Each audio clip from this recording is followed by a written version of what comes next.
ጤና ይስጥልን። ጁሊያን አልቫሬዝ መዛወር የሚችለው ወደ አርሰናል ብቻ መሆኑን ክለቡ በይፋ አሳውቋል። ሊያንድሮ ትሮሳርድ የቤሺክታሽ ዝውውሩን ተቀብሏል። በዝርዝር ልንነግራችሁ ነው። ቪዲዮ ላይክ፣ ቻናሉን ሰብስክራይብ አድርጋችሁ አብራችሁን ዝለቁም። አርሰናል ከአርጀንቲናዊ አትሌቲኮ ማድሪድ አጥቂ ጁሊያን አልቫሬዝ ጋር ፈጣን የዝውውር ድርድር እያደረገ ነው። ተጫዋቹም ቀደም ሲል በስፔን መቆየት ቢመርጥም አሁን ላይ ወደ ሰሜን ለንደን አቅንቶ አርሰናልን ለመቀላቀል ፈቃደኛነቱን ስለማሳየቱ የአርሰናል ፋን ቲቪን ጨምሮ የተለያዩ ሚዲያዎች ዘግበውታል። ከጉዳዩ ጋር የተያዙ መረጃዎች እንደሚያሳዩት አርሰናሎች የቅድመ ውድድር ዝግጅት ከመጀመሩ በፊት ዝውውሩን ለማጠናቀቅ ከፍተኛ ጥረት እያደረጉ ናቸው። አልቫሬዝን ለማዛወር የነበረው የሌሎች ክለቦች ፉክክርም አሁን ላይ የቀሰቀሰ መሆኑ ተሰምቷል። በተለይ ባርሴሎና፣ ሪያል ማድሪድ እና ፒኤስጂ ከአርሰናል በተጨማሪ የተጫዋቹ ዋነኛ ፈላጊዎች ነበሩ። ይሁንና አትሌቲኮ ማድሪድ አልቫሬዝን ለተቀናቃኞች የስፔን ክለቦች አልሸጥም በማለቱ ማድሪድ እና ባርሴሎና ከዝውውሩ ወጥተዋል። ፒኤስጂም ለፊት መስመሩ በሌሎች ተጫዋቾች ላይ ተማምኖ እየሰራ ነው ተብሏል።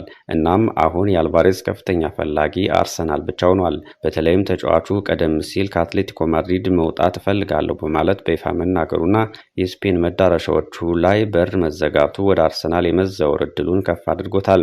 የአርሰናል ስፖርቲንግ ዳይሬክተር አንድሪያ ቤርታ ክለቡ ከአትሌቲኮ ማድሪድ ጋር የሚያደርገውን ድርድር በግንባር ቀደምትነት እየመሩ መሆናቸው ተነግሯል። አትሌቲኮ ማድሪድ ለአልቫሬዝ ቀደም ሲል ከስፔን ክለቦች ከፍ ያለ ገንዘብ የቀረበለት ቢሆንም አሁን ላይ 100 ሚሊዮን ፓውንድ የሚከፍል የሌላ ሊግ ክለብ መውሰድ ይችላል ብሏል። አርሰናል በበኩሉ 90 ሚሊዮን ፓውንድ አካባቢ ለማቅረብ መዘጋጀቱን መረጃዎች ጠቅሰዋል። እናም ዝውውሩ በ90ና 100 ሚሊዮን ፓውንድ መካከል ሊፈጸም ይችላል።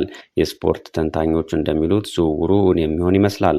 አትሌቲኮዎች የሀገር ውስጥ ቀጥተኛ ተቀናቃኛቸውን ማጠናከር ባለመፈለጋቸው ተጫዋቹን ለባርሴሎና ከመሸጥ ይልቅ ወደ እንግሊዙ ክለብ አርሰናል እንዲያመራ ለመደራደር መዘጋጀታቸውን በይፋ አስታውቀዋል ሲል ባርሳ ዩኒቨርሳል አስነብቧል። እንደ ዘገባው ከሆነ አትሌቲኮ ማድሪድ ይህንን ቁርጥ ያለ አቋሙን ለ26 ዓመቱ አጥቂ ተወካዮች በግልጽ አሳውቋል። በእርግጥ ባርሴሎና ምንም እንኳን ከአትሌቲኮ ፍቃድ ውጭ ቢሆንም ይህንን ዝውውሩን ለማድረግ የሚያስችለውን የፋይናንስ አቅም ለመፍጠርና ከላሊጋው የፋይናንስ ደንብ ጋር ለመጣጣም በከባድ ውጥረት ውስጥ የሚገኝ ክለብ ነው። ምንም እንኳን የባርሴሎና ስም በተጫዋቹ አእምሮ ውስጥ ቀዳሚ ስፍራ ቢይዝም የለንደኑ ክለብ አርሰናል ግን በቀላሉ እጅ ለመስጠት አላሰበም። የአርሰናሉ ስፖርት ዳይሬክተር አንድሬ ቤርታ በግላቸው ከአልቫሬዝ ጋር ቀጥተኛ ንግግር ማድረጋቸው ተሰምቷል።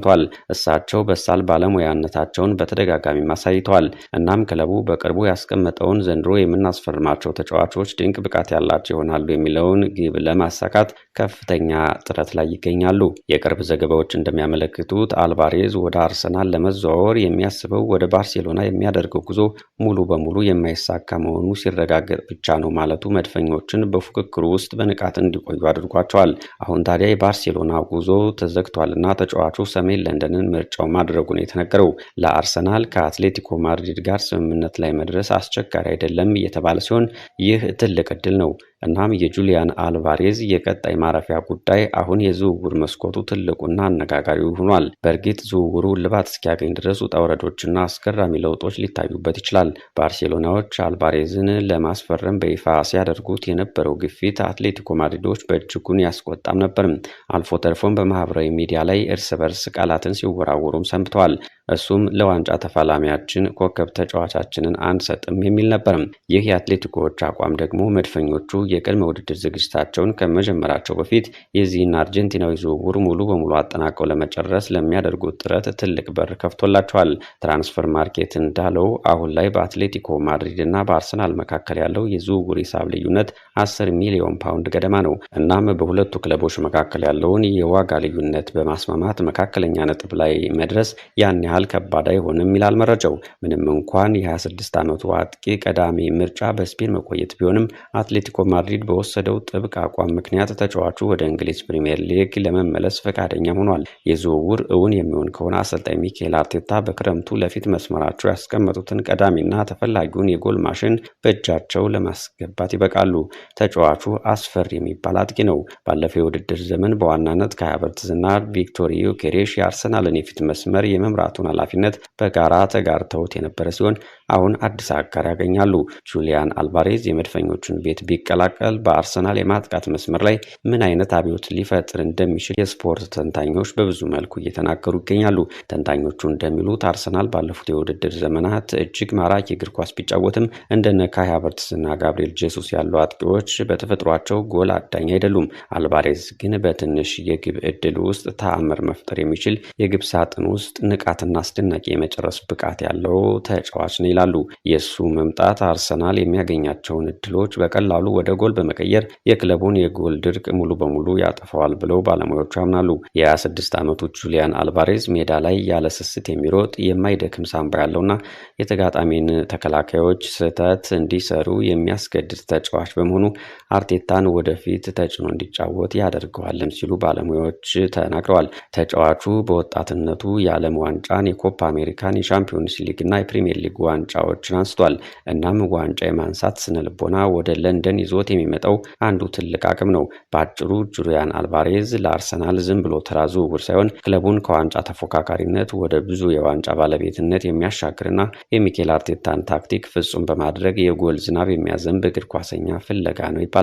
እዚህ ላይ ትልቁ ነገር አርሰናል ይህንን ዝውውር በከፍተኛ ገንዘብ መጠን ሊያጠናቅቅ የሚችልበት ሁኔታ አለ ወይ የሚለው ነው። የስፖርት ኢኮኖሚክስ እና የታክቲክ ተንታኞች ታዲያ አርሰናል ይህንን ትልቅ ሂሳብ ለመክፈል ወደ ኋላ የማይልባቸውን ምክንያቶች ይዘረዝራሉ። የመጀመሪያው ባለፉት ጥቂት ዓመታት አርሰናል በሻምፒዮንስ ሊግ ግስጋሴና ፕሪሚየር ሊግ ሻምፒዮንነት ጭምር ምክንያት ከፍተኛ ገቢ ማግኘት ችሏል የሚለው ነው። ተጫዋቾችን በመሸጥም ተጨማሪ የዝውውር በጀት ማመንጨት ይችላል።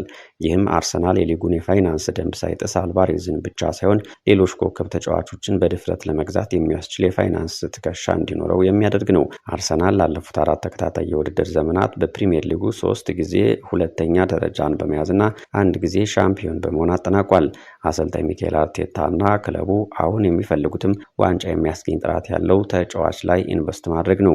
ልክ ከዚህ ቀደም ዴክላን ራይስን በ105 ሚሊዮን ፓውንድ እንዳስፈረሙት ሁሉ አሁንም አልቫሬዝን የፊት መስመሩን ለዓመታት የሚመራ ብቸኛ ታላቅ ኮከብ አድርገው ስለሚያምኑበት ከፍተኛውን ዋጋ ለመክፈል ዝግጁ ናቸው የሚለው ሚዛን የሚደፋ መረጃ ሆኗል። በሌላ በኩል አትሌቲኮ ማድሪድም ስብስባቸው እንደገና ለመገንባትና አዳዲስ ተጫዋቾችን ለማስፈረም አስቸኳይ የገንዘብ አቅም ያስፈልጋቸዋል። አልቫሬዝን ለቀጥታ ተቀናቃኛቸው ባርሴሎና መሸጥ ስለማይፈልጉም ከአርሰናል የሚመጣውን ትልቅ ገንዘብ በደስታ ይቀበሉታል። አርሰናልም ይህን ምቹ አጋጣሚ በመጠቀም ከአትሌቲኮ ጋር በቀላሉ መስማማት ይችላል ተብሎ ይታመናል። ጁሊያን አልቫሬዝ ገና የ26 ዓመት ወጣት በመሆኑ አርሰናል አሁን የሚያወጣው ከፍተኛ ገንዘብ ለቀጣዮቹ 5 እና 6 ዓመታት በአስተማማኝ ሁኔታ የሚያገለግል ተጫዋች ላይ የሚደረግ ኢንቨስትመንት መሆኑን ይረዳል። የተጫዋቹ ዕድሜና ያለው ዓለም አቀፍ ዝና አርሰናል መልሶ መሸጥ ቢፈልግ እንኳን ገንዘብ የማስገኘት ዋስትና ይሰጣል። እናም አርሰናል በአሁኑ ወቅት ገንዘብ የማውጣት አቅሙ ፍላጎቱም አለው ተብሎ ይታመናል። ስምምነቱን በታሪካዊ የዝውውር ዋጋ ለመቋጨትም ወደ ኋላ አይልም ነው የሚባለው። በሌላ መረጃ የቤልጅማዊ የክንፍ መስመር ተጫዋች ሊያንድሮ ትሮሳርድ ወደ ቱርኩ ክለብ ቤሺክታሽ ለመዛወር ቀደም ሲል ሁለቱ ክለቦች ያደረጉትን ስምምነት ሙሉ በሙሉ ተቀብሏል። አርሰናል ባለፈው ሳምንት ከቤሺክታሽ የቀረበለትን ጥያቄ መቀበሉን ተከትሎ አሁን ላይ ዝውውሩ በተጫዋቹ ተቀባይነት አግኝቶ መጽደቁ ታውቋል። መድፈኞቹ ለትሮሳርድ ዝውውር 18 ሚሊዮን ዩሮ ቋሚ ክፍያና ተጨማሪ 2 ሚሊዮን ዩሮ የሚያገኝ ይሆናል። ትሮሳርድ የሕክምና ምርመራውን ለማድረግና ኮንትራቱን ለመፈረም ኢስታንቡል እንደሚገባም ይጠበቃል። ዘ አትሌቲክ እንደዘገበው የመጨረሻዎቹ የሰነድ ስራዎች በመዘጋጀት ላይ ሲሆኑ ዝውውሩም በዚህ ሳምንት ሙሉ በሙሉ ይጠናቀቃል። የ31 ዓመቱ የክንፍ መስመር ተጫዋች ሊያንድሮ ትሮሳርድ ከቤሺክታሽ ጋር ለ3 ዓመታት የሚቆይ ኮንትራት ይፈራረማል። ሊያንድሮ ትሮሳርድ በዘንድሮ የዓለም ዋንጫ ውድድር በሀገሩ ብሔራዊ ቡድን ስብስብ ውስጥ ዋነኛ ምሰሶ ነበር። በ6ቱም ጨዋታዎች በቋሚነት የጀመረ ሲሆን ግቦችን በማስቆጠርና አመቻችቶ በማቀበል ድንቅ ጊዜ አሳልፏል። ትሮሳርድ በ2023 በ27 ሚሊዮን ፓውንድ ከብራይተን አርሰናልን ከተቀላቀለበት ጊዜ ጀምሮ ለሰሜን ለንደኑ ክለብ በጠቅላላው 174 ጨዋታዎችን አድርጓል። 36 ግቦችንም አስቆጥሯል።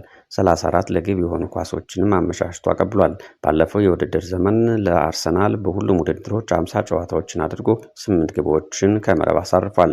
በተለይም በሊጉ ማጠናቀቂያ ላይ በዌስትሃም ዩናይትድ ላይ ያስቆጠራት ወሳኝ የማሸነፊያ ግብ የምትረሳ አይደለችም። በውድድር ዓመቱ ለግብ ያመቻቻቸው 11 ኳሶች አርሰናል ከ2004 በኋላ ለመጀመሪያ ጊዜ የፕሪሚየር ሊግ ዋንጫን እንዲያነሳና የሻምፒዮንስ ሊግ ፍጻሜ ላይ እንዲደርስ ትልቅ አስተዋጽኦ አበርክተዋል። ትሮሳርድ በአብዛኛው በግራ መስመር ላይ የሚጫወት ቢሆንም በቡድኑ ውስጥ ጉዳት ሲበዛ በሳጥኑ ውስጥ እንደ መካከለኛ አጥቂ ሆኖም ቡድኑን በታማኝነት ሲያገለግል የነበረ ድንቅ ተጫዋች ነው። ቀጣይ የቱርክ ቆይታውም እየሰመረ ይሆናል ተብሎ ይጠበቃል።